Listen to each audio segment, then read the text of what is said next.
Hello, I'm Chris Williams from Read Comics They're Bad For You, the name of my YouTube channel. Or if you're watching this on BitChute, the name of my BitChute channel is Comic Freak. Today we're going to be talking about an article. This article is Video Game Companies Vow Action on Climate Change, but critics say they need to do more. Another climate crisis article, and this time involving video games. Let me guess, it's because games and video game companies make a lot of waste as well as use a lot of power by running those games on consoles and computers, huh?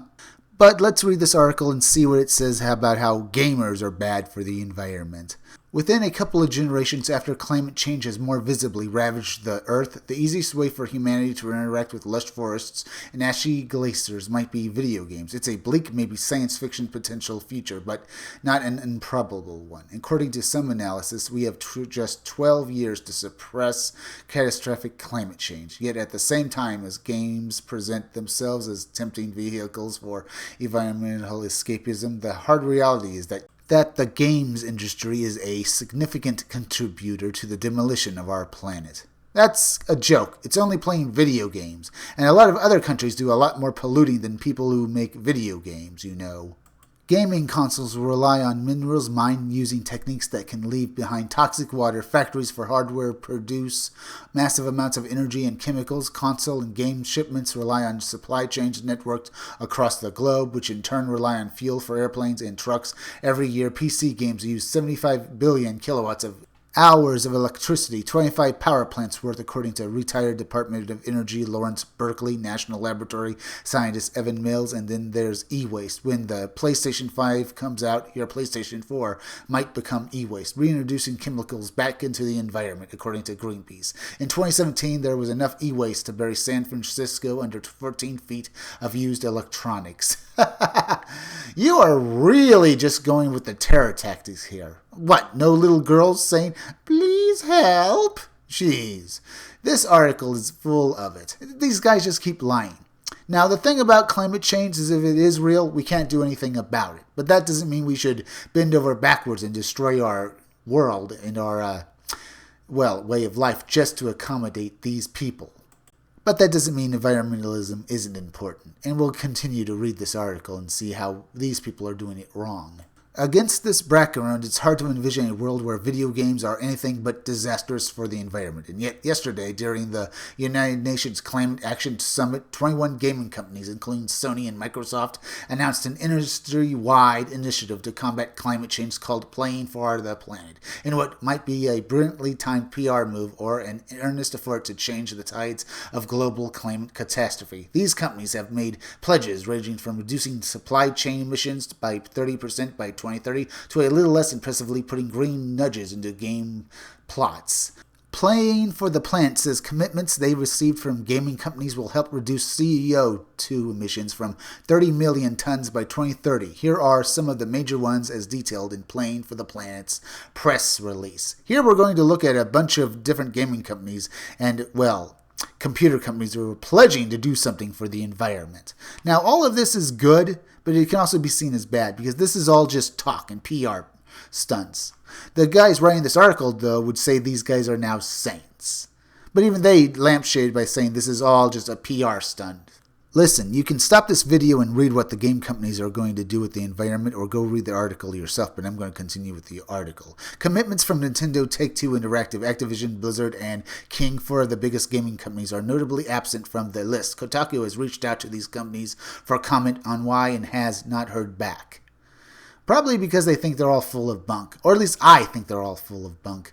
Evan Mills, a retired senior scientist at the Lawrence Berkeley National Laboratory who has studied the environmental impact of gaming, applauded the Alliance effort in a press release while pointing out that the Intel, AMD, and NVIDIA were absent from it. The focus seems to be mostly on the console gaming space, which is meaningful since consoles use much more energy and aggregate them than desktop gaming. That said, missing from the participants are leading makers of desktop and console gaming component, he said. Gaming companies are often allergic to taking a stance. Of the herd, Microsoft and Sony announced some of the most sweeping changes in a blog post earlier this week. Microsoft justified its decisions to reduce its supply chain emissions and shift from carbon-neutral operations to carbon-neutral products, with the statement that it's clear, given the science, that targets should be more ambitious than the Paris Accord targets, which mapped to a 2-degree rise. Sony's blog post says that the PlayStation 5 will include the possibility to suspend gameplay with much lower power consumption than the PS4. If 1 million users enable it, it added it would save equivalent to the average electricity use of 1,000 U.S. homes. Oh, that's so nice. This all sounds so good. I still say it's bunk and just PR. Obviously, these companies would like to look like they're doing something, but to say that, well, gaming consoles use up more electricity than desktop computers, well, I think I smell a rat. That can't be right. The initiative's report on how gaming can deliver for people and the environment goes quite easy on companies that make consoles and games. In its words, fastest growing subsegment of data usage, the video game industry is making a tidal shift towards sustainability. The report begins before stating its two main directives: goals for restoration of forests and reforestation, and nudges that move companies and individuals towards more plant-friendly choices.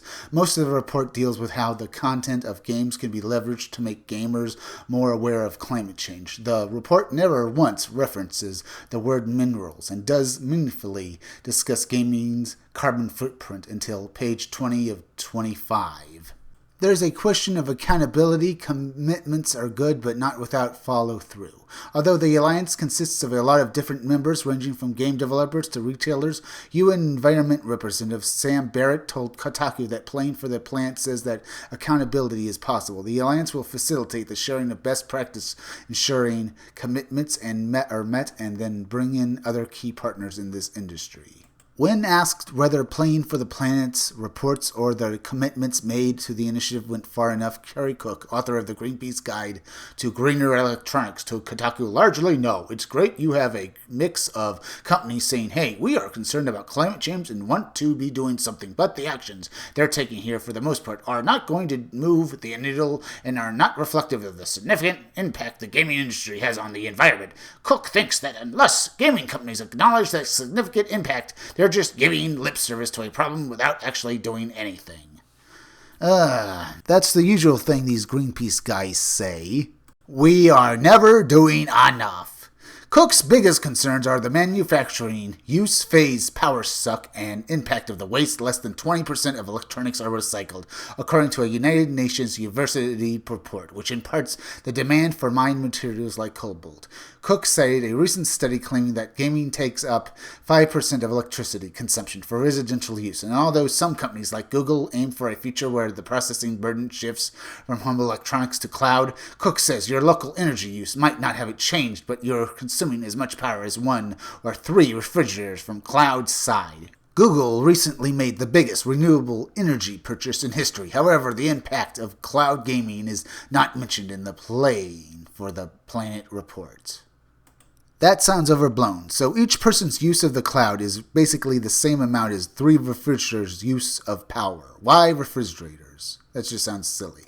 Obviously, they're trying to say using the cloud is like CO2 emissions from a refrigerator, that it hurts the environment.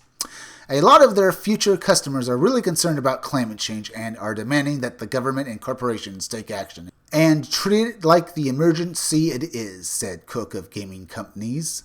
Oh good, Greta Thunberg is going to be part of this article. Yesterday, when 16-year-old climate activist Greta Thunberg uttered the words, "How dare you," to the room of international world leaders assembled for the United Nations Climate Summit, Gen Z's damned future felt nearer than ever. Her speech rode on the trails of the enormous worldwide global climate strike led by millions of youth. Gen Z is stepping up and pressuring leaders to do the right thing, at the same time as they've known as the most tech-addicted generation yet. Gaming companies will need to reflect the concerns of their consumer bases. At the same time, they ought to not shift the onus to subvert climate disaster on their customers when the companies constitute the structure in structural change.